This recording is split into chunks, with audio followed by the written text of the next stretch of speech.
विरोधी पक्षनेता असणारे आमचे फडणवीस साहेब हे त्यांच्या काम करण्याची पद्धत वेगळी होती, कारण का ते विरोधी पक्ष म्हणून ते काम करायचे. आम्हाला टास्क वेगवेगळे दिले जायचे.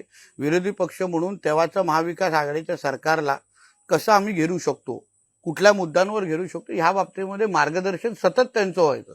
एक चांगलं गुण मला असं वाटतं प्रत्येक बॉसनी घेतलं पाहिजे त्यांच्याकडून, म्हणजे ते आमच्या सगळ्यांच्या थेट संपर्कात असायचे. मी मेसेज केला तर विदिन 1 आवर मला उत्तर भेटतं, मला तो निर्णय भेटतो आणि आम्ही कामाला लागायचो. आता मुख्यमंत्री झाल्यानंतर आता ते मार्गदर्शकच्या भूमिकेमध्ये आलेले आहेत. आता तुम्ही एक विचार करा, मी एक तरुण मंत्री आहे.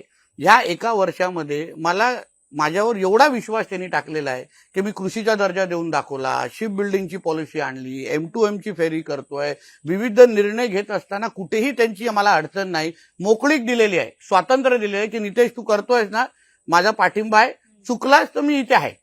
अशा पद्धतीचं मला असं वाटतं मनमोकळं पद्धतीने ताकद देणारा बॉस अगर प्रत्येकाला भेटेल तर भारत आपला निश्चित पद्धतीने महासत्ता बनेल.